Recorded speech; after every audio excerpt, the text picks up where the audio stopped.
करते हैं। जैसे कि मैंने बोला था आपको डेपुटेशन एंड एमोटाइजेशन। तो सबसे पहले शुरू करते हैं डेपुटेशन का मतलब। डेपुटेशन में जैसे आपका मैं एक एग्जांपल देके ब्रीफ करता हूँ। जैसे डेपुटेशन में आता है, जैसे आपने 20 लाख का आपने कोई इक्विपमेंट्स ले लिया अगले 10 साल के लिए, ठीक है, तो उसको आपको क्या है, सरकार को आपको हर साल 2 लाख में सरकार को पे करना पड़ेगा उस चीज़ में, ठीक है, वो डेपुटेशन में आता है।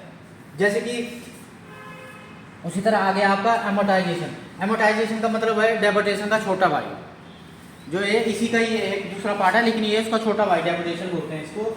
जिसका मतलब है डेपुटेशन का मतलब है जिसमें 2 चीज़ आती है, एक टेंडिंग एसेबल, यानी कि जिस चीज़ को आप फील और टच कर सकते हो, और दूसरा आता है एमोटाइजेशन नॉन टचेबल, जिसमें आप चीज़ों को टच नहीं कर सकते। तो डेपुटेशन में आता है नॉन टचेबल, जैसे फील टच, जैसे आपने कोई प्लांट ले लिया या कोई फ्रिज ले लिया या आपने टीवी ले लिया, आप उसको टच कर सकते हो, वो आएगा डेपुटेशन में, यानी कि उसमें फील एंड टच आ रहा है। दूसरा आप है एमोटाइजेशन। एमोटाइजेशन में मतलब नॉन टचेबल चीज़ें जिनको आप फील नहीं कर सकते, जैसे आपने अपने लाइसेंस ले लिया, आपने रेस्टोरेंट का, बार का, कहीं का भी, या कोई प्रोडक्ट्स ले लिया जिसको आप फील और टच नहीं कर सकते, दैट्स कॉल्ड एमोटाइजेशन। तो ये चीज़ें हो गई 2। तो उसके बाद क्या बचता है हमारा इडिविटा का अर्निंग बिफोर टैक्स, यानी कि ये डेपुटेशन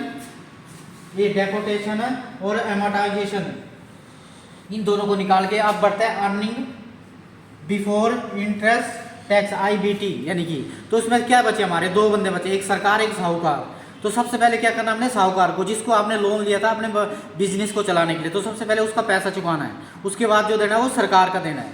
तो जो आपने जो इंटरेस्ट पे करने के बाद जो आपके पास पैसा बचता है और उसके बाद जो आप सरकार को पे करते हो, उसको बोलते हैं नेट प्रॉफिट। जो सरकार का और साहूकार का देने के बाद आपको जो पैसा बचता है, इसको बोलते हैं अर्निंग बिफोर इंटरेस्ट टैक्स, यानी कि वो पैसा जो है एक मालिक का होता है। समझ गए होंगे आप। Now please, thank you.